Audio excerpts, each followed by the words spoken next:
नमस्कार, मैं नवीन आप सभी का बहुत बहुत स्वागत करता हूं परीक्षा मंथन के ऑफिशियल यूट्यूब चैनल पे। और गाइस, कैसे हैं आप लोग? उम्मीद करता हूं आप सब स्वस्थ और सुरक्षित होंगे। तो जैसा कि ज्योग्राफी हम लोगों ने शुरू किया हुआ है, इंडियन ज्योग्राफी के ऊपर हम लोग बात कर रहे हैं, जहाँ पे हम लोग पर्वत, पठार, नदियाँ, मिट्टियाँ, इन सब के बारे में हम लोग जान पाए। एक छोटा सा बैकग्राउंड वाला टॉपिक आज हम लोग डिस्कस करने जा रहे हैं, जहाँ से प्रश्न हर बार एग्ज़ाम में देखने को आते हैं। और उस टॉपिक को समझने से पहले मैं चाहता हूँ थोड़ा सा बैकग्राउंड आप लोगों का क्लियर हो कि भारत की आखिरकार उत्पत्ति कैसे हो रही है, क्योंकि आगे जो हमें टॉपिक पढ़ने हैं खनिज और कृषि वाले, ये उसके लिए हेल्पफुल होने वाला है। अब यहाँ पे ध्यान दीजिएगा कि भारत की उत्पत्ति के संदर्भ में हम लोग जानेंगे, और जहाँ पे हम ये भी जान पाएंगे कि भारत जो है एक भारतीय उपमहाद्वीप के रूप में सामने निकल के आ रहा है, और भारतीय उपमहाद्वीप के अंतर्गत कितने देश हैं, कौन कौन से हैं, इन सब के ऊपर हम लोग बात करेंगे। साथ में हम ये भी जान पाएंगे कि भारत कितने अक्षांश और कितने देशांतरीय विस्तार के अंतर्गत है, कौन कौन से पड़ोसी देश हैं, और उनके साथ साथ किन की सीमाएं लगती हैं। ऐसे प्रश्न आप लोगों ने जरूर देखे होंगे, जहां से बार बार प्रश्न आते हैं, और ये भी समझने का प्रयास करेंगे कि कैसे हम लोग इनको याद रख सकते हैं। आपने ये भी देखा होगा कि भारत की कर्क रेखा के संदर्भ में क्वेश्चन देखने को मिलता है। भारत की लैंड फॉर्म यानी उत्तर, दक्षिण, पूर्व, पश्चिम के कॉर्नर बिंदुओं को देखने के ऊपर प्रश्न आते हैं। उसके साथ में तटीय रेखा, जो भारत की मुख्य भूमि की रेखा है, उसकी लंबाई, इन सब के क्रम में प्रश्न देखने को आते हैं। तो आज इस टॉपिक के माध्यम से हम सारे उन प्रश्नों के आंसर निकाल लेंगे। तो सबसे पहले एक चीज़ समझिएगा कि मैं इस टॉपिक को बिल्कुल बेसिक से लेके चल रहा हूँ। हालांकि जो पॉइंट मैं अभी डिस्कस करूँगा, यहाँ से आपके पास कोई प्रश्न देखने को नहीं मिलेगा, लेकिन इसके बाद का जो टॉपिक होगा उसका ये बैकग्राउंड आप लोगों का तैयार हो जाएगा। ठीक है, तो अब ज़रा ध्यान से समझिएगा और नोट भी करते चलिएगा कि भारत की उत्पत्ति एवं भारतीय उपमहाद्वीप, यहाँ पे आप ये भी कह सकते हैं कि यहाँ पे हम लोग भारत के एक सामान्य परिचय के ऊपर भी बात करेंगे। अब सबसे पहले एक चीज़ समझिए कि जो पूरी पृथ्वी है, ये पृथ्वी पहले दो ही लैंड फॉर्म में थी, जिसमें से ऊपर वाली लैंड फॉर्म का नाम है अंगारा लैंड। ध्यान से समझिएगा, ऊपर वाली लैंड फॉर्म का नाम है अंगारा लैंड, और जो नीचे वाला लैंड फॉर्म आप देख पा रहे हैं, इसका नाम है गोंडवाना लैंड। ठीक है, और जो बीच में आप लोग ये देख पा रहे हैं, ये जो बीच वाला हिस्सा है, ये जल से घिरा हुआ था, जिसको बोला जाता है टैथिस सागर। ठीक है, अब इसके बाहर का जो आप एरिया देख पा रहे हैं, देखिए ये तो लैंड फॉर्म हो गया, जिसको ऊपर वाले हिस्से को अंगारा लैंड के नाम से जाना जा रहा है, और नीचे वाले हिस्से को हम बोल रहे हैं गोंडवाना लैंड। उसके बाद जो आप ये वाला रीजन देख पा रहे हैं, ये पूरा का पूरा जल से घिरा हुआ है, और इस जल को बोला जा रहा है पैंथालासा।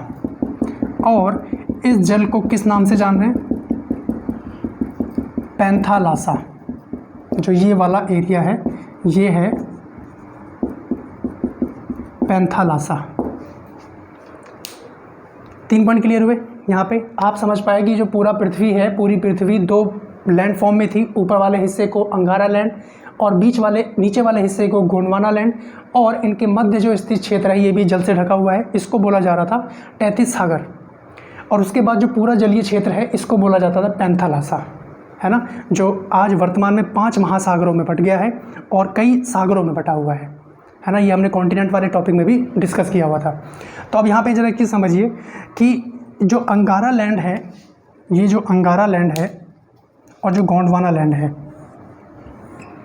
अंगारा लैंड और गोंडवाना लैंड, अब इनका होता है विखंडन। इस अंगारा लैंड और गोंडवाना लैंड को बोला जाता है संयुक्त रूप से पेंजिया। क्या बोलते हैं? पेंजिया। ठीक है जी, गोंडवाना लैंड और अंगारा लैंड को संयुक्त रूप से बोला जाता है पेंजिया। अब इस पेंजिया का विखंडन शुरू होता है। इस पेंजिया का विखंडन शुरू होता है। ठीक है, इस पेंजिया का विखंडन शुरू हुआ। तो अब ये कितने हिस्सों में बटा, अब यहाँ से आपको समझना होगा, क्योंकि अब यहाँ से कहीं ना कहीं हम आगे के सेगमेंट को कनेक्ट करेंगे। अब जरा एक चीज़ समझिए कि इसके विखंडन से हुआ क्या। अब आप छोटी सी हेडलाइन डालिए इसी में, गोंडवाना लैंड के विखंडन से, ये जो गोंडवाना लैंड है, पहला पॉइंट मैं लिख रहा हूँ, गोंडवाना लैंड के विखंडन से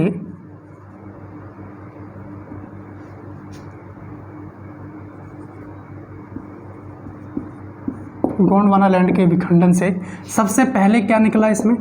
सबसे पहले इसके अंदर निकलता है गाइस प्रायद्वीपीय भारत। प्रायद्वीपीय भारत सबसे पहले क्या निकलता है? प्रायद्वीपीय भारत। और उसके बाद प्रायद्वीपीय भारत, अब आपको एक चीज़ समझ में आ गया कि प्रायद्वीपीय भारत किसका हिस्सा है? गोंडवाना लैंड का। ये प्रश्न पूछा गया हुआ है, ठीक है। उसके बाद इसी में अफ्रीका निकला, इसी में अफ्रीका निकला, और अफ्रीका के साथ इसमें मेडागास्कर,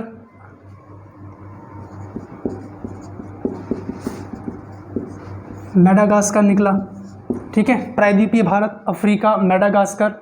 उसके बाद south America, Australia, south America, उसके बाद ऑस्ट्रेलिया, ठीक है। उसके बाद ऑस्ट्रेलिया और अंटार्कटिका और अरेबियन प्रायद्वीप, अंटार्कटिका और अरेबियन प्रायद्वीप, अरेबियन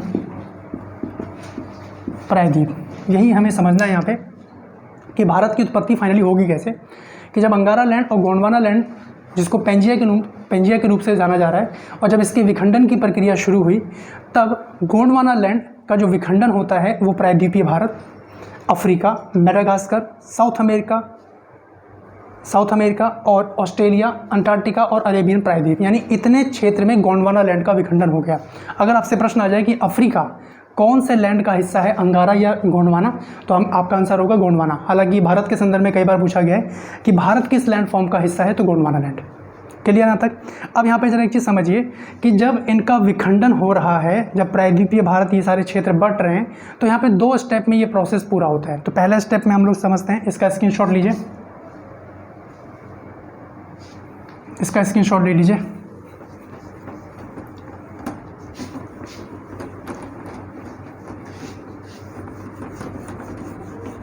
अब देखिए होता क्या है कि जो फर्स्ट स्टेप, जो पहला प्रोसेस होता है,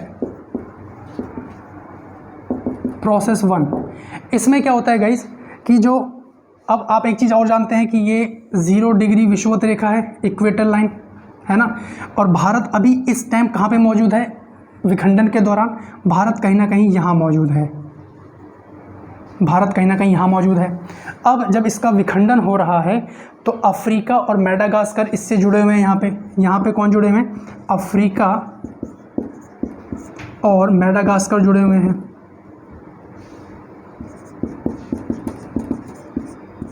और इसके पूर्व की तरफ अगर हम बात करें तो यहाँ पे ऑस्ट्रेलिया जुड़ा हुआ है, यहाँ पे ऑस्ट्रेलिया जुड़ा हुआ है, ठीक है। तो अब विखंडन का पहला प्रोसेस क्या होता है कि जब ये क्षेत्र यहाँ पे जुड़े हुए हैं तो विवर्तनिकीय, प्लेट विवर्तनिकी टॉपिक हम लोग पढ़ चुके हैं। तो प्लेट विवर्तनिकी हलचल के कारण अब होता क्या है कि प्लेट विवर्तनिकी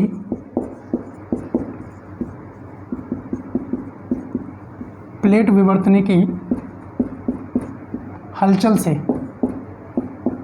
प्लेट विवर्तनिकी हलचल से होता क्या है, प्रायद्वीपीय भारत का जो है स्थानांतरण होता है उत्तर की दिशा में, यानी इसका स्थानांतरण होता है उत्तर की दिशा में। प्रायद्वीपीय भारत का स्थानांतरण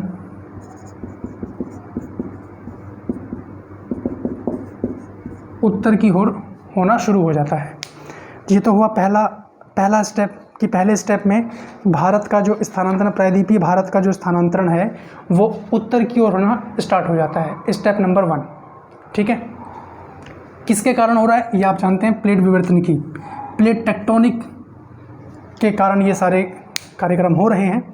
अब इसके बाद दूसरे स्टेप में क्या होता है, दूसरे प्रोसेस में, दूसरा प्रोसेस आप लोग नोट कर सकते हैं। दूसरे प्रोसेस में क्या होता है गाइस कि जो भारत उत्तर की ओर स्थानांतरित होते हुए विषुवत रेखा को पार कर जाएगा। अब यहाँ से, अब देखिए मैं इसको आगे कर दे रहा हूँ, ये जो भारत है अब ये स्थानांतरित होते हुए ये कहीं ना कहीं उत्तर की ओर स्थानांतरित कर गया। तो दूसरे प्रोसेस में क्या लिखेंगे कि उत्तर की ओर स्थानांतरित करते हुए भारत विषुवत रेखा को पार कर गया। उत्तर की ओर स्थानांतरण होने से प्रायद्वीपीय भारत विषुवत रेखा को पार कर गया। विषुवत रेखा को पार कर गया। दूसरे प्रोसेस में ये हुआ। अब इसी प्रोसेस में होता क्या है कि ये जो प्लेट है, जो प्रायद्वीपीय भारत की प्लेट है, ये जाके टकराती है यूरेशियन प्लेट से। तो इसी में आप लोग मेंशन करेंगे कि इसके ऊपर यूरेशियन प्लेट, यानी इसके ऊपर हम लोग देख पाएंगे यूरेशियन प्लेट अवस्थित थी। यूरेशियन प्लेट इसी के ऊपर अवस्थित थी। अभी जाके इससे टकराया। अभी हिमालय पर्वत की उत्पत्ति नहीं हुई है। अभी प्रायद्वीपीय भारत जो लैंड फॉर्म है, गोंडवाना लैंड का हिस्सा है, वो उत्तर की ओर स्थानांतरित होते हुए यूरेशियन प्लेट से टकरा रहा है, जो कि विषुवत रेखा को पार कर गया है ना।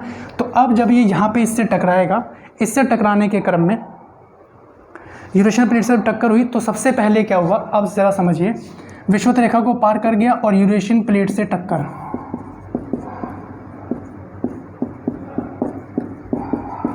यूरेशियन प्लेट से टक्कर हो गई इसकी। अब जब टक्कर हुई तो इसमें दो काम हुए। सबसे पहला पॉइंट, और ये आप लोग जब हम लोगों ने पर्वत वाला टॉपिक शुरू किया था तो वहाँ पे हम लोग बात किए थे। अब ये वहाँ पे जाके कनेक्ट हो जाएगा। आप ज़रा ध्यान से समझिएगा कि जब ये यूरेशियन प्लेट से टकरा रहा है तो सबसे पहला काम काराकोरम, लद्दाख और जास्कर रेंज, मैंने क्या बोला, काराकोरम, लद्दाख और जास्कर, ये सारे के सारे आपने पढ़े थे ट्रांस हिमालय के अंतर्गत। तो यानी ट्रांस हिमालय की उत्पत्ति हुई, और ट्रांस हिमालय का संबंध किससे है, यूरेशियन प्लेट से। ठीक है जी। तो सबसे पहले क्या हुआ, ट्रांस हिमालय बना, ट्रांस हिमालय, और ट्रांस हिमालय की ये पर्वत श्रृंखलाएं हैं, काराकोरम, लद्दाख और जास्कर। ठीक है जी। अब उसके बाद इसमें ज़रा ध्यान से समझिए, अब जब ये टक्कर हो रही है, तो अब जब ये टक्कर हुई तो भारत जो है उत्तर पूर्व की ओर सरक गया। तो इस टक्कर से क्या हुआ, भारत उत्तर पूर्व की ओर खिसक गया। तो आज जब आप भारत देखते हैं तो भारत कुछ ऐसे है, कभी आपने देखा हो ग्लोब पे कुछ इस तरीके से बना हुआ है ना। तो यानी सेपरेट सीधा नहीं है, हल्का सा तिरछा है, उत्तर पूर्व की ओर खिसका हुआ है। क्यों, क्योंकि इसकी यूरेशियन प्लेट से टक्कर हो रही है। पहला पॉइंट क्लियर हुआ। यानी अब आप ये भी जान पाए कि ट्रांस हिमालय जो है वो यूरेशियन प्लेट पे बना हुआ है, ये तो हमने डिस्कस किया हुआ था। अब उसके बाद दूसरा क्या हुआ कि जो टेथिस सागर था यहाँ पे, टेथिस सागर, अब देखिए दूसरे पॉइंट पे क्या हुआ कि टेथिस सागर संकुचित हो गया, सिकुड़ गया। टेथिस सागर संकुचित हुआ और जो भी उसके अवसाद थे उन सब का संकुचन हुआ, जितने भी अवसाद थे, और कहीं ना कहीं वो पर्वत रूपी संरचना में सामने देखने को आया। तो आप यहाँ पे मेंशन कर सकते हैं टेथिस सागर, उसके अवसादों का संकुचन हुआ और नवीन वलित पर्वत का निर्माण हुआ। संकुचन हुआ किसका, टेथिस सागर के अवसादों का संकुचन हुआ और नवीन वलित पर्वत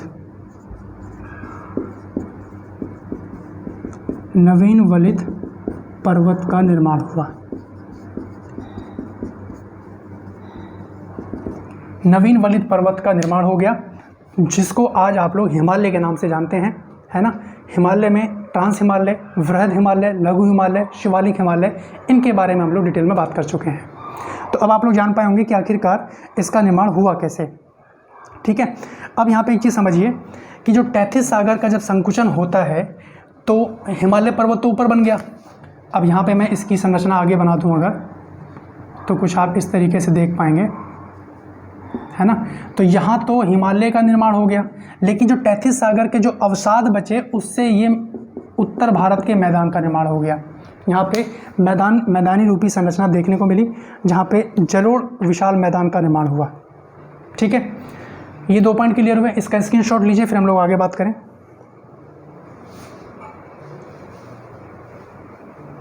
अब छोटा सा हेडिंग दीजिएगा, निर्माण क्रम, भारत की उत्पत्ति का निर्माण क्रम, हेडिंग दीजिएगा। मैं इसको इरेज कर रहा हूँ, लिखेंगे भारत की उत्पत्ति का ये क्रम, ध्यान रखिएगा, ये पीसीएस में पूछा जा चुका है।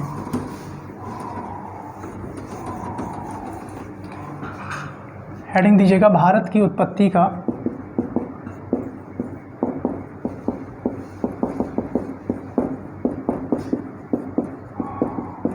निर्माण क्रम।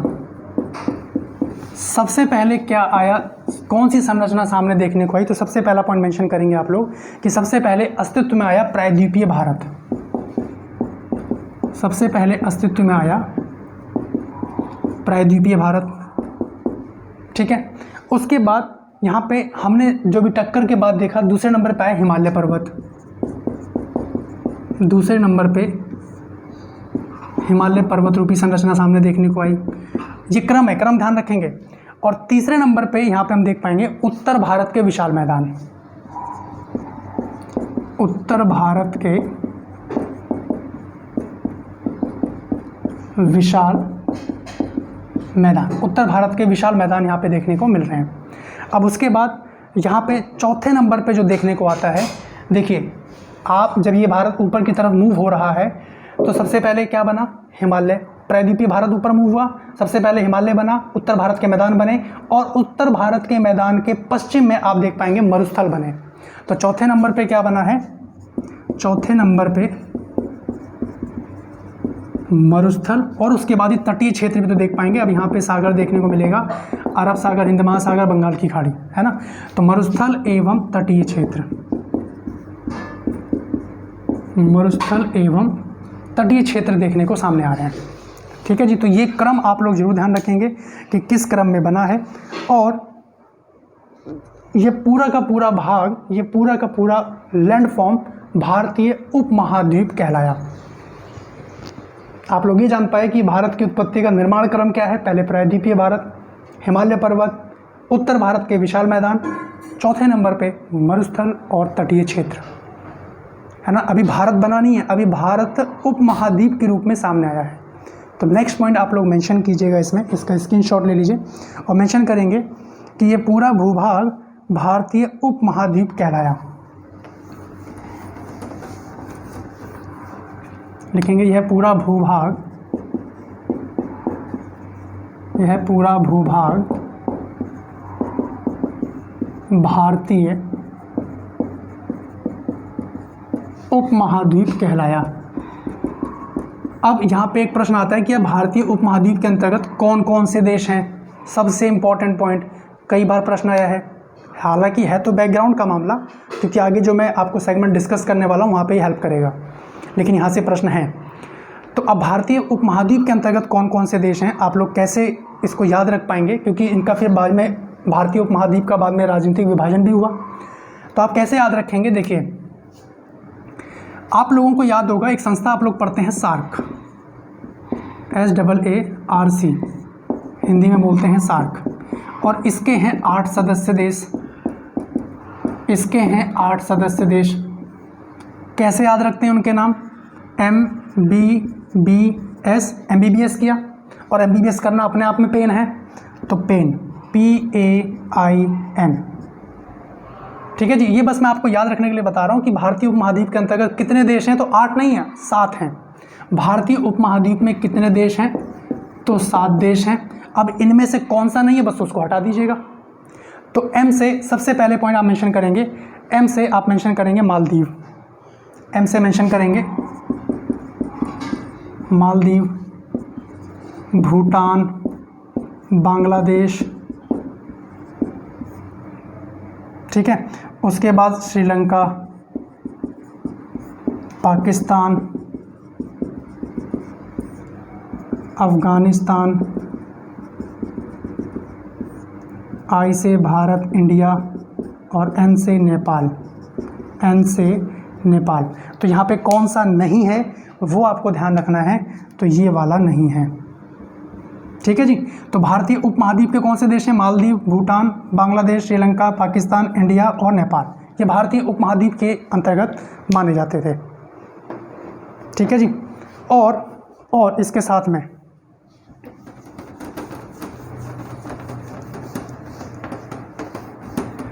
साथ में क्या हुआ, ये जो आप लैंड फॉर्म देख पाते हैं नीचे, इधर इस तरफ अरब सागर का विस्तार हुआ,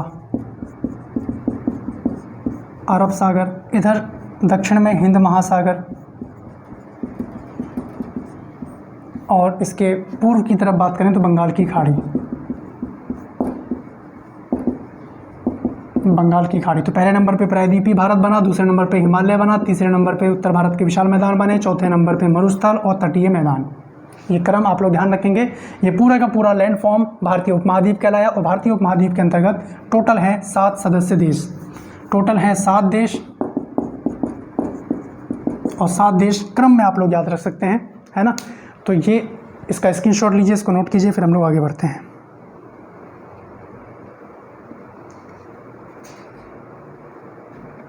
ठीक है जी। तो भारतीय उपमहाद्वीप, अब जरा यहाँ पे एक चीज़ समझिए कि जो अब भारत अस्तित्व में आ गया है, अब हम लोग भारत की बात करेंगे क्योंकि हमारा टॉपिक यही है, इंडियन ज्योग्राफी, है ना।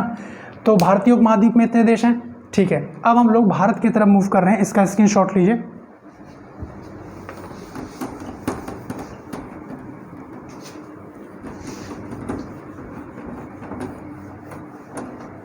मैं एक रफली डायग्राम आप लोगों के सामने बना दे रहा हूँ,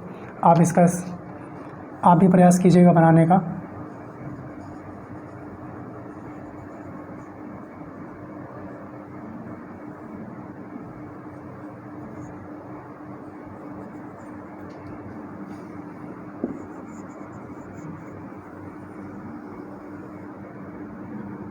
देखिए जी, तो भारत अब हमारे सामने आया। अब ज़रा एक चीज़ समझिए कि आज तो हम लोग अपने देश को भारत, इंडिया बोलते हैं, क्या ये और किसी नाम से भी जाना जाता है? इसका नाम भारत कैसे पड़ा?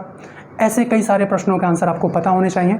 अब सबसे पहला एक पॉइंट ध्यान दीजिएगा कि अगर हम लोग इसके नाम की बात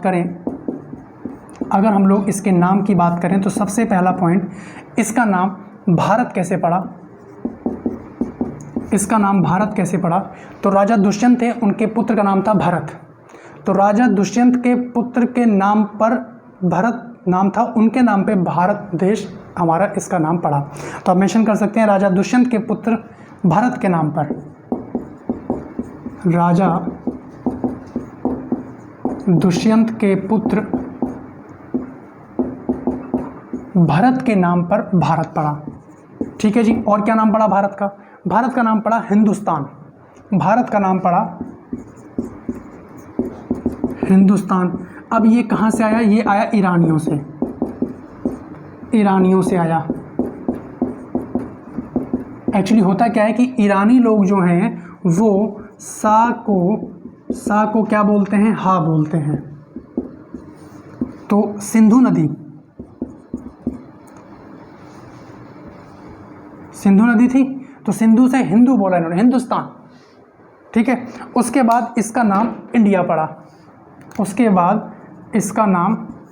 पड़ा, और इंडिया नाम दिया गया यूनानियों के द्वारा। और चौथा पॉइंट आप लोग यहाँ पे ध्यान रख सकते हैं कि क्योंकि इंडिया यानी यूनानी लोग इंडस रिवर, जो सिंधु नदी बोलते हैं, इंडस के थ्रू उन्होंने इंडिया नाम रखा, है ना।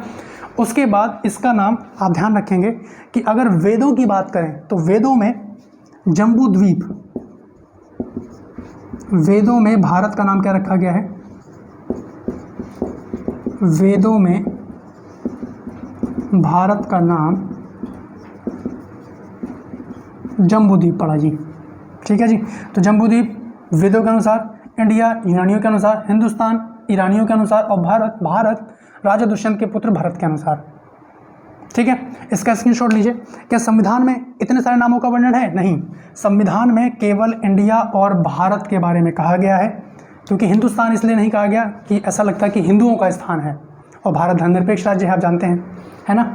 और जम्बूद्वीप वेदों का नाम है, तो इसलिए ये संविधान में वर्णित नहीं किया गया। अब यहाँ पे इसका स्क्रीनशॉट लें, आगे बात करते हैं। तो आप मेंशन कर सकते हैं भारतीय संविधान में, उम्मीद करता हूँ आपने पढ़ा है ये,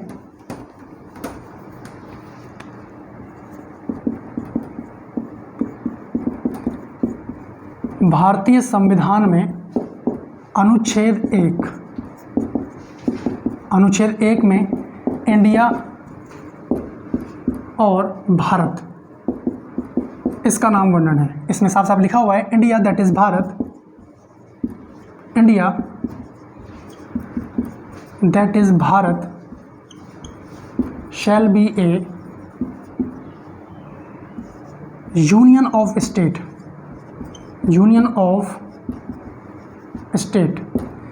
कि इंडिया जो कि भारत है वो भारत राज्यों का संघ है। ये अनुच्छेद 1 में लिखा हुआ है। तो भारतीय संविधान के अनुच्छेद में भारत के कितने नाम से वर्णित किया गया? 2 नाम, इंडिया और भारत। ठीक है जी। तो ये तो रही इसके बाद नाम से संबंधित। आगे बात करते हैं, इसका स्क्रीनशॉट लीजिए।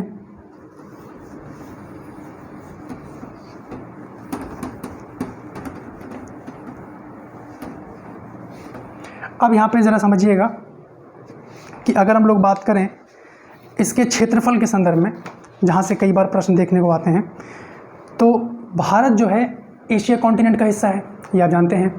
और अगर मैं बात करूँ, और दक्षिण एशियाई देश भी है भारत, दक्षिण एशियाई देश है ना। और अगर इसके आकार की बात की जाए तो इसका आकार, सबसे पहला पॉइंट मेंशन कीजिएगा, चतुष्कोणीय आकृति है। इसके आकार की बात की जाए तो इसके आकार कैसा है? चतुष्कोणीय इसकी आकृति है, ध्यान रखेंगे। और उसके बाद अगर इसके अक्षांशी और देशांतरी विस्तार की बात करें तो कहीं ना कहीं ये पूर्वी देशांतर में है। अभी बात करेंगे इसके ऊपर। यहाँ पे सबसे पहला पॉइंट मेंशन करेंगे आप लोग, जो प्रश्न पूछा भी जा चुका है, कि भारत विश्व में क्षेत्रफल की दृष्टि से 7वां स्थान रखता है। भारत विश्व में क्षेत्रफल की दृष्टि से कौन सा स्थान है? तो 7वां स्थान है ना, क्षेत्रफल की दृष्टि से। अगर जनसंख्या की दृष्टि से बात की जाए, जनसंख्या की दृष्टि से अगर बात की जाए तो भारत का कौन सा स्थान है? सेकंड। पहले नंबर पे चाइना। ठीक है जी। तो यहाँ पे 7वां स्थान है। अब 6 बड़े देश कौन से हैं इससे पहले, वो क्रम जरूर ध्यान रखें। तो आप मेंशन कर सकते हैं कि 6 बड़े देश। तो सबसे पहले नंबर पे जो बड़ा देश है वो है रूस। ठीक है, रूस। उसके बाद कनाडा, अमेरिका, क्षेत्रफल की दृष्टि से बात कर रहे हैं। पहले नंबर पे रूस, कनाडा, अमेरिका। उसके बाद चौथे नंबर पे है चाइना, 5वें पे है ब्राज़ील, और 6ठे नंबर पे मेंशन कीजिएगा आप लोग ऑस्ट्रेलिया। यानी क्षेत्रफल की दृष्टि से ऑस्ट्रेलिया भारत से बड़ा है। तो 6ठे नंबर पे है ऑस्ट्रेलिया। ठीक है जी। तो शुरुआती 6 बड़े देश कौन से हैं? रूस, कनाडा, अमेरिका, चीन, ब्राज़ील, ऑस्ट्रेलिया, और 7वें नंबर पे है भारत। क्षेत्रफल की दृष्टि से बात करें तो दूसरे नंबर पे है, और फर्स्ट नंबर पे कौन है? चाइना। अब 2011 का जो सेंसस होगा, अब 2021 का जो सेंसस होगा उसके अनुसार और कंपाइल हो पाएगा कि फाइनली अब सबसे ज़्यादा जनसंख्या किस देश की है।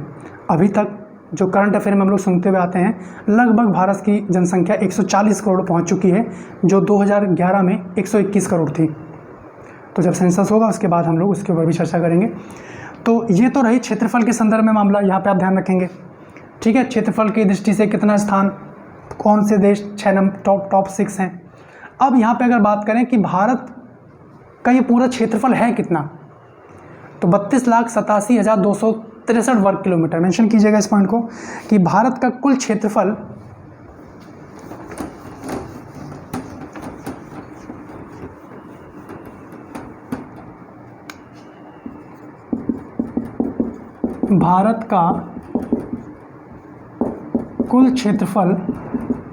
कितना है? 32,87,263 वर्ग किलोमीटर। कई बार प्रश्न आया परीक्षा में। अब ये जो पूरी पृथ्वी का ये जो डायमेंशन आप देख पा रहे हैं, जो कि 32,87,263 वर्ग किलोमीटर है, ये पूरे विश्व का कितना परसेंट है? तो मेंशन कीजिएगा ये पूरे विश्व का 2.4% है। लिखेंगे पूरे विश्व का पूरे विश्व का 2.4% है। ठीक है जी। भारत का एरिया आप लोग जरूर ध्यान रखें। अब 2011 की जनगणना के अनुसार अगर हम लोग बात करें इसके क्षेत्रफल इसके संदर्भ में, तो आप मेंशन करेंगे कि 2011 की जनगणना के अनुसार, लिखेंगे 2011 की जनगणना के अनुसार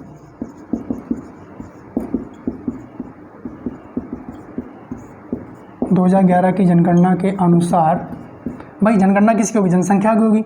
तो भारत की जो जनसंख्या है वो विश्व की जनसंख्या की कितनी है? 17.5%। तो मेंशन कीजिएगा इस पॉइंट को कि विश्व की 17.5%,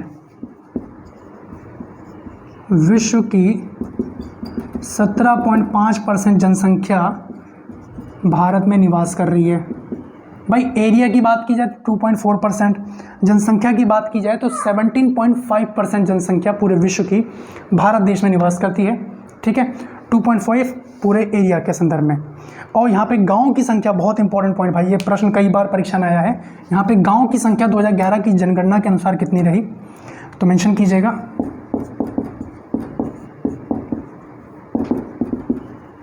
गांव की संख्या। देखिए जो आंकड़े मैं आपको बता रहा हूँ इन्हीं को एग्जैक्ट याद रखिएगा। अगर ये आंकड़ा मिसमैच मिलता है आपको ऑप्शन में तो एक आंसर होगा इनमें से कोई नहीं, तो बिल्कुल मत कतराइएगा उसको लगाने के लिए। ध्यान से नोट कीजिएगा इसको। लिखेंगे 6,40,932, 6,40,932 गाँव की संख्या है, 6,40,932। ठीक है जी। कई बार ये प्रश्न परीक्षा में आया है तो यहाँ पे ध्यान रखेंगे आप लोग। ठीक है, ये तो हो गई जनसंख्या के मामले में, गांव की संख्या के मामले में। अब जो आंकड़ा आएगा उसको देखेंगे हम लोग नए सेंसस के अनुसार।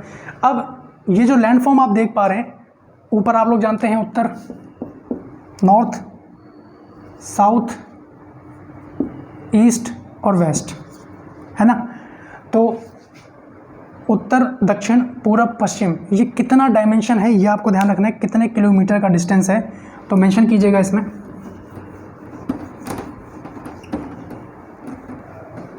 ये नॉर्थ ईस्ट का ही एरिया है, डोंट वरी, लेकिन मैप हल्का सा डायग्राम सही से बन नहीं पाया, तो आप समझिए इस चीज़ को कि पूरब इस तरफ हो गया, नॉर्थ ईस्ट में आता है ना, इतना तो मुझे आप जान रहे हैं इस चीज़ को। अब यहाँ पे एक चीज़ मेंशन कीजिएगा कि भारत की मुख्य भूमि का विस्तार, भारत की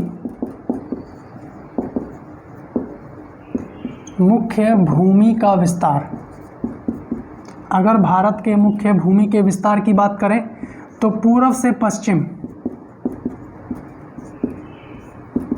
यानी पूर्व से पश्चिम ये कितना किलोमीटर है? तो मेंशन करेंगे 2,933 किलोमीटर। यानी ये पूरे अगर डायमेंशन की बात करें ऐसे में तो 2,933 किलोमीटर का डिस्टेंस है पूर्व से पश्चिम। और अगर उत्तर से दक्षिण की बात करें, उत्तर से दक्षिण की बात करें तो इसका डिस्टेंस है 3214 किलोमीटर। यानी यहाँ से लेके यहाँ तक 3214 किलोमीटर। ठीक है जी। 2933 किलोमीटर ऐसे है और 3214 ऐसे है। ये डायमेंशन जरूर याद रखेंगे।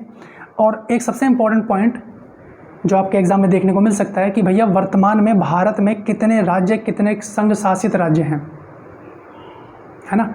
तो मेंशन कीजिएगा इस पॉइंट को, स्टार डाल के लिखिएगा कि 26 जनवरी 2020 से 26 जनवरी 2020 से भारत में राज्य कितने हैं?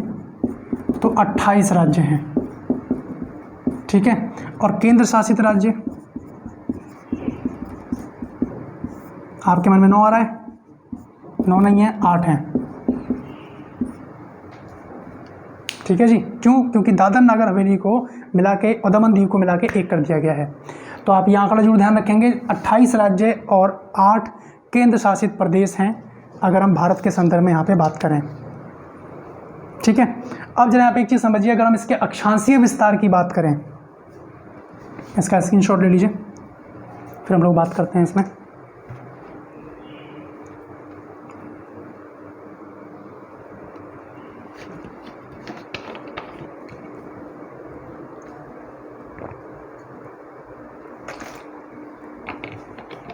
देखिए इसके अक्षांशीय विस्तार की अगर बात करें तो ध्यान से समझिएगा। आप लोग जानते हैं कि ये विश्व है। 0 डिग्री अक्षांश रेखा जिसको विषुवत रेखा के नाम से जाना जाता है, विषुवत रेखा, भूमध्य रेखा और इक्वेटर, इतने नामों से इसको जानते हैं। और ये बेसिकली क्या है, अक्षांश रेखा है, लैटिट्यूड लाइन, लेटी हुई रेखाएं हैं। और इसके ऊपर जैसे जैसे हम लोग बढ़ते जाएंगे 0, 1, 2, 3, 4 करते करते यहाँ पे एक डायमेंशन आएगी 23.5 डिग्री जिसको बोलते हैं कर्क रेखा, ठीक है। उसके बाद नीचे की तरफ दक्षिण की तरफ मूव करेंगे तो इधर 23.5 डिग्री मकर रेखा, ठीक है। विषुवत रेखा के दक्षिण में जितना हिस्सा है इसको बोलते हैं दक्षिणी गोलार्ध, और ऊपर वाले हिस्से को बोला जाता है उत्तरी गोलार्ध, उत्तरी गोलार्ध। और ये आपका नॉर्थ पोल, उत्तरी ध्रुव, और ये आपका साउथ पोल, दक्षिणी ध्रुव, ठीक है जी। इतना आप जानते हैं। अब यहाँ पे एक चीज़ समझिए कि इसी तरीके से रेखाएं और जा रही हैं, कई सारी रेखाएं जा रही हैं, इसी तरीके से नीचे आ रही हैं,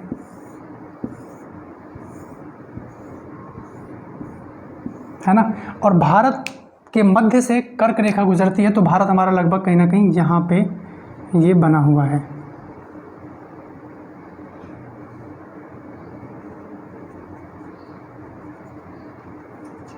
तो भारत लगभग कहीं ना कहीं यहाँ पे बना हुआ है ना।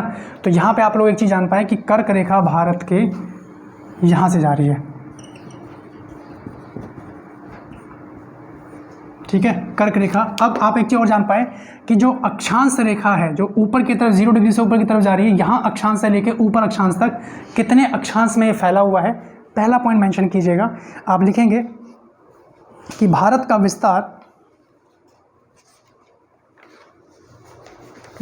विस्तार अक्षांशीय, ऐसे लेंगे भारत का अक्षांशीय विस्तार। अब 1, 2, 3, 4 करते करते तो यहाँ पे जब हम लोग नीचे पहुँचे तो भारत का उत्तरी अक्षांशीय विस्तार आप मेंशन करेंगे 8 डिग्री 4 से लेकर ऊपर तक, यानी यहाँ तक अगर बात करें 8 डिग्री 4 से लेकर 37 डिग्री 6 उत्तरी अक्षांश में है। तो यानी 8 डिग्री 4 से लेकर 37 डिग्री 6 उत्तरी अक्षांश में भारत का विस्तार है, अगर अक्षांश की बात करें। इसी के बीच में 23.5 डिग्री आपकी कर्क रेखा है जो भारत के 8 राज्यों से जाती है, भी बात करेंगे इसके ऊपर। अब ठीक इसी तरीके से नॉर्थ पोल को साउथ पोल से मिलाने वाली रेखाओं को देशांतर रेखा कहते हैं, है ना। इसी तरीके से अब कोई रेखा भारत के देखिए बीचों में से भी जा रही है। तो अब भारत का विस्तार, और इस 0 डिग्री के पूर्व वाले के हिस्से को बोलते हैं पूर्वी देशांतर, ये आप जानते हैं, पूर्वी देशांतर। और इसके पश्चिम यानी 0 डिग्री के इस तरफ वाले लाइन को बोलते हैं पश्चिमी देशांतर। मैं यहाँ बहुत डिटेल में इसलिए नहीं बता रहा हूँ गाइस, क्योंकि ये देशांतर और अक्षांश वाला टॉपिक हम लोग कर चुके हैं, वो आप लोग प्लेलिस्ट में जाके बहुत अच्छे से उसको समझ सकते हैं। अभी यहाँ पे हमारे लिए जितना हेल्पफुल है वो मैं आपको छोटा सा रिकैप कर दे रहा हूँ। तब आप लोग मेंशन करेंगे भाई अक्षांश विस्तार तो हमने देख लिया, अब इसका जो देशांतरीय विस्तार है, इसका जो देशांतरीय विस्तार है, मेंशन कीजिएगा कि 68 डिग्री 7 से लेकर पूर्व देशांतर की अगर बात करें तो 97 डिग्री 25 पूर्वी देशांतर के मध्य भारत देश अवस्थित है, ठीक है जी। तो यहाँ पे अगर आपके सामने प्रश्न आ जाए कि भारत का विस्तार कितने उत्तरी अक्षांश में है, तो 8 से लेके 37 तक। वहीं पूर्वी देशांतर की बात की जाए तो 68 से लेके 97 तक, ऐसे यू गाइस कैन रिमेंबर, ठीक है। उसके बाद मेंशन करेंगे 23.5 डिग्री रेखा भारत के 8 राज्यों से जाती है। ये जो 23.5 डिग्री रेखा आप देख पा रहे हैं, ये भारत के 8 राज्यों से होते हुए जाती है। ये प्रश्न न जाने कितनी बार आया है, और प्रश्न किस रूप में आता है, कितने राज्यों से जाती है, 8 राज्यों से, किस राज्य से नहीं जाती, ऐसे प्रश्न। उसके बाद अब एक चीज़ समझिए, हमने देशांतर रेखाओं में जाना था कि 1 डिग्री देशांतर अगर हम लोग क्रॉस करते हैं तो 4 मिनट का गैप देखने को मिलता है। तो नाउ यू कैन इमेजिन कि 68 डिग्री से लेके 97 डिग्री लगभग 30 का डिफरेंस है। और अगर 1 डिग्री में 4 मिनट का अंतर है तो कितने हो गए? 120 मिनट। यानी अगर यहाँ पे गुजरात से लेके अरुणाचल प्रदेश की बात करें तो टोटल 2 घंटे का अंतर है। लेकिन ऐसा तो होता नहीं है भाई, भारत में अगर गुजरात में 7 बज रहे हैं तो वहाँ पे भी 7 ही बज रहे होंगे। तो इस समस्या के समाधान के लिए 82.5 डिग्री रेखा को मानक समय रेखा माना गया। मानक समय रेखा माना गया, यहीं से भारत का टाइमलाइन यहीं से माना जाता है। तो अब आप लोग सबसे पहला पॉइंट यहाँ पे ये याद रखेंगे कि जो भारत की मानक समय रेखा है वो कितने राज्यों से जाती है। मैं इसको इरेज कर रहा हूँ, इसका स्क्रीनशॉट ले लीजिए।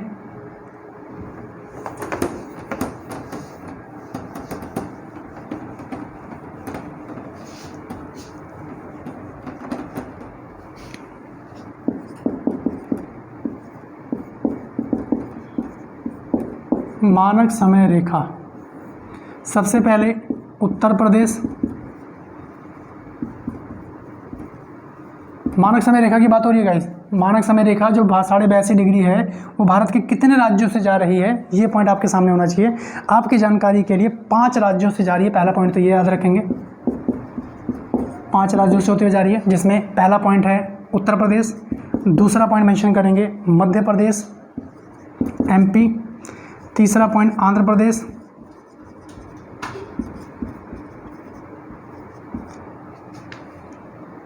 तीसरा पॉइंट लिखेंगे, नेक्स्ट लिखेंगे छत्तीसगढ़ और उड़ीसा। इसको मैप को बना के, डायग्राम को करेक्ट बना के फॉर्म में अपने नोटबुक में इसको क्लियरली मेंशन कर लीजिएगा, है ना। और कई बार मैं अधिकांश छात्रों से देखता हूँ, ऑब्जर्व करता हूँ कि वो भूल जाते हैं कि भाई कौन से राज्य से जा रही है। तो चाहो तो छोटी सी ट्रिक आप लिख सकते हैं, so that you guys can remember. आप लिख सकते हैं उमा AC चलते ही उड़ गई। उमा AC चलते ही उड़ गई। तो उत्तर प्रदेश, मध्य प्रदेश, आंध्र प्रदेश, छत्तीसगढ़, उड़ीसा, सारे नाम आप लोग एक साथ याद रख सकते हैं। आप चाहें तो ब्रैकेट में कहीं ट्रिक के माध्यम से नोट कर सकते हैं, so that you guys can remember कि भाई भारत की मानक समय रेखा कितने राज्यों से होते हुए जा रही है, ताकि आप लोग इसको भूलें नहीं। ठीक है जी, इसका स्क्रीनशॉट ले लीजिए, मैं इसको इरेज कर रहा हूँ। अब यहाँ पे हम लोग बात करते हैं भारत के दूरस्थ बिंदुओं की, कि भारत का जो दक्षिणी बिंदु है, उत्तरी बिंदु है, पूर्वी दक्षिणी बिंदु है, इनको किन किन नाम से जाना जाता है। यहाँ से प्रश्न आ जाते हैं। छोटा सा हेडलाइन दीजिए, दूरस्थ बिंदु।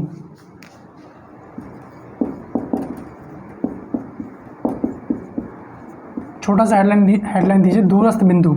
सबसे पहला पॉइंट यहाँ पे ध्यान दीजिएगा, देखिए 4 दूरस्थ बिंदु हैं। कितने बिंदु हैं? 4।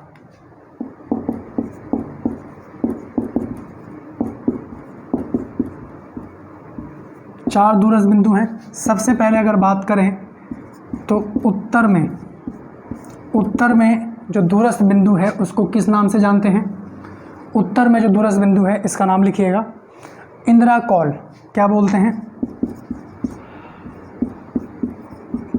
इंदिरा कॉल, है ना। तो इंदिरा कॉल भारत में किस क्षेत्र पर स्थित है? तो उत्तर में, है ना। आप मेंशन कर सकते हैं ब्रैकेट में हिमालय ग्लेशियर लद्दाख वाला रीजन। आप मेंशन कर सकते हैं हिमालय ग्लेशियर में जो लद्दाख वाला रीजन है वहाँ पे ये अवस्थित है। उसके बाद बात करें दक्षिण की। अगर आपसे सिंपल प्रश्न पूछा जा रहा है कि भारत का दक्षिणतम बिंदु कौन सा है, ध्यान से सुनिएगा, भारत का दक्षिणतम बिंदु कौन सा है, तो आप आंसर लगाएंगे इंदिरा पॉइंट। क्या आंसर लगाएंगे? इंदिरा पॉइंट। और ये इंदिरा पॉइंट कहाँ है? अंडमान निकोबार में है। यहाँ पे भारत का दक्षिणतम बिंदु कौन सा है? इंदिरा पॉइंट। इसको और किस नाम से जानते हैं? Pygmalion point. पिग्मेलियन पॉइंट और पार्सन पॉइंट। पार्सन पॉइंट के नाम से जाना जाता है। ठीक है जी। अगर ये ऑप्शन में ना मिले आप लोगों को, अगर आपसे ये पूछ लिया जाए कि भाई इंदिरा पॉइंट जो भारत का दक्षिणतम बिंदु है वो कहाँ पे अवस्थित है, तो आप मेंशन कीजिएगा इस पॉइंट को, ग्रेट निकोबार। कहाँ है? ग्रेट निकोबार कह लो या बड़ा निकोबार, या भाई ग्रेट यानी बड़ा है, बड़ा निकोबार, ग्रेट या बड़ा निकोबार। तो दक्षिणतम बिंदु भारत का कहाँ है? आपको पता लग गया, ग्रेट निकोबार यानी इंदिरा पॉइंट। अगर यहीं पे आपसे पूछ ले भारत की मुख्य भूमि का दक्षिण बिंदु, ये लाइन लिखेगा आपको, ये लाइन आपको एग्जाम में लिखी हुई मिलेगी कि भारत की मुख्य भूमि का, भारत की मुख्य भूमि का दक्षिणतम बिंदु, भारत की मुख्य भूमि का दक्षिणतम बिंदु, तब आप लोग ध्यान रखेंगे मुख्य भूमि की बात कर रहा है तो कन्याकुमारी। कन्याकुमारी, कन्याकुमारी का दूसरा नाम केप कमोरिन, ये भी परीक्षा में पूछा जा चुका है। ठीक है जी। तो कन्याकुमारी, केप कमोरिन, और ये केप कमोरिन कन्याकुमारी कहाँ पड़ेगा? तमिलनाडु। यहाँ पे अधिकांश प्रश्न बच्चों के गलत हो जाते हैं कि आप ये लैंग्वेज नहीं समझ पाते हैं। अगर आपसे बोला जा रहा है कि भारत की दक्षिण बिंदु, भारत का दक्षिणतम बिंदु, तब इंदिरा पॉइंट। भारत की मुख्य भूमि का दक्षिणतम बिंदु, तब आप लोग कॉन्फिडेंटली लगाएंगे कन्याकुमारी। क्लियर है? हाँ, अगर आपसे बोल दिया भारत का दक्षिणतम बिंदु और इन केस ये मेंशन नहीं है तो भाई फिर यही है। According to option, according to question you will hit your answer. Clear? अब यहाँ पे मेंशन कीजिएगा भारत का पूर्वी बिंदु। उत्तर दक्षिण हो गया, अब लिखिए पूर्वी।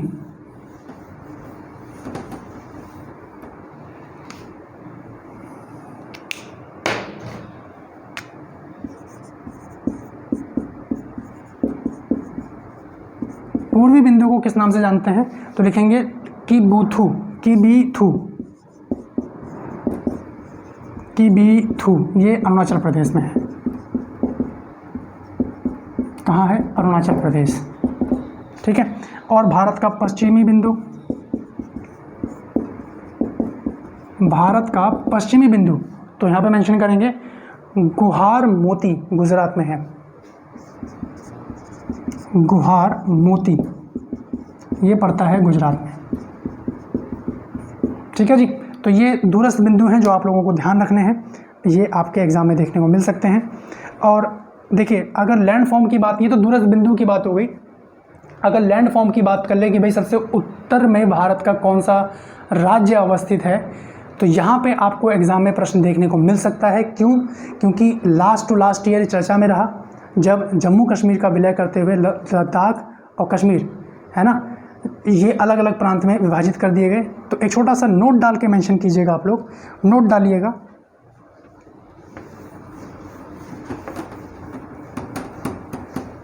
एक छोटा सा पॉइंट मेंशन करेंगे नोट डाल के। आप मेंशन कीजिएगा इसमें 31 दिसंबर 2019 से, 31 दिसंबर 2019 से भारत का पूर्वी क्षेत्र, भारत का पूर्वी क्षेत्र है अरुणाचल प्रदेश।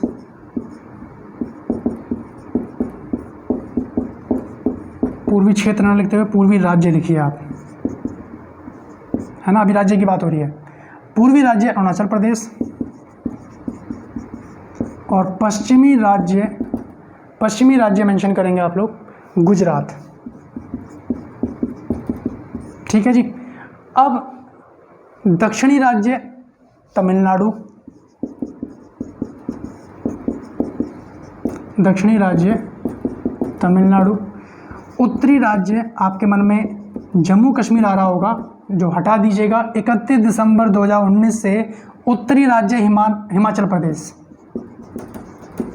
ठीक है जी। ये पॉइंट यहाँ पे ध्यान रखिएगा, परीक्षा में आ जाए तो गलत नहीं कीजिएगा कि भैया उत्तरी राज्य कौन सा है भारत का।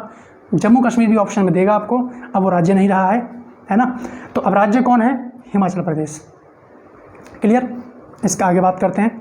अब यहीं पे अगर यूनियन टेरिटरी की बात करें, यूनियन टेरिटरी केंद्र शासित राज्य की बात करें, तो उत्तरी राज्य जो है, उत्तरी केंद्र शासित प्रदेश है लद्दाख। उत्तरी यूनियन टेरिटरी है लद्दाख। ठीक है जी। तो उत्तरी यूनियन टेरिटरी लद्दाख है। और उसके बाद मेंशन करेंगे दक्षिणी अंडमान निकोबार। उत्तरी लद्दाख और दक्षिणी यूनियन टेरिटरी की बात करें तो दक्षिणी यूनियन टेरिटरी है अंडमान निकोबार। ठीक है जी। उम्मीद करता हूँ यहाँ से आप लोग ये प्रश्न गलत नहीं करेंगे। इसका स्क्रीनशॉट ले लीजिए, इसका स्क्रीनशॉट ले लीजिए, फिर हम लोग आगे बात करें। तो ये दूरस्थ बिंदुओं के संदर्भ में जहाँ से प्रश्न आ जाते हैं, उत्तरी पूर्वी ये सारे। और इसके बाद हम लोग बात करेंगे सीमावर्ती देश की। अब ये आपके लिए बहुत इंपॉर्टेंट है, इसको कैसे याद रखना है कि सीमावर्ती देश कौन कौन से हैं, पड़ोसी देश कौन कौन से हैं, उन देशों के साथ भारत के कितने राज्य लगे हैं, कौन से राज्य की कितनी सीमा लगी हुई है, तटीय राज्य कौन सा है। ये सारे प्रश्न कहीं ना कहीं अब आपके लिए और इम्पोर्टेंट हो जाते हैं। और हेडिंग दीजिएगा सीमावर्ती देश, और इसको करेंगे हम लोग नेक्स्ट क्लास में। सीमावर्ती देश, हेडिंग दीजिएगा सीमावर्ती देश, और इसको करेंगे हम लोग नेक्स्ट क्लास में। तो उम्मीद करता हूँ आज के इस लेक्चर में आप लोगों को काफ़ी चीज़ें समझ में आई होंगी, जहाँ पे हम लोगों ने भारत की उत्पत्ति के संदर्भ में बात करी कि जहाँ पे भारत एक प्रायद्वीपीय भारत के रूप में पहले उत्पत्ति हो रही है, फिर हिमालय, फिर उत्तर भारत के विशाल मैदान, फिर राजस्थान का मरुस्थल और तटीय मैदान, ये क्रम में आपने देखा। उसके बाद आप ये भी जान पाए कि भारत एक उपमहाद्वीप के रूप में सामने आया, जहाँ पे हम लोगों ने 7 देशों के बारे में जाना, MBBS पेन के नाम से आप लोग याद रख सकते हैं। उसके बाद हमने ये भी देखा कि भारत के संदर्भ में उत्पत्ति जो हुई वो कितने क्षेत्रफल, कितनी जनसंख्या के अनुसार बटा हुआ है, दक्षिणतम, पूर्वी, दक्षिणी, उत्तरी, ये कौन कौन से बिंदु हैं, किस नाम से जाना जाता है ना। हमने ये भी जाना अक्षांशीय विस्तार कहाँ से कहाँ तक है। नेक्स्ट लेक्चर में हम लोग बात करेंगे सीमावर्ती देशों की। तब तक आप लोग इसको अच्छे से रिवाइज़ कर लीजिएगा, और कोई भी मन में डाउट रहे, कुछ प्रश्न आप पूछना चाहते हैं, तो आपका बहुत बहुत स्वागत है। आप कमेंट सेक्शन में ज़रूर कमेंट करें, मैं या फिर हमारी टीम उस पर ज़रूर रिप्लाई करेगी। तो मिलते हैं फिर आप लोगों से नेक्स्ट लेक्चर में, तब तक के लिए धन्यवाद। Have a nice time, bye bye.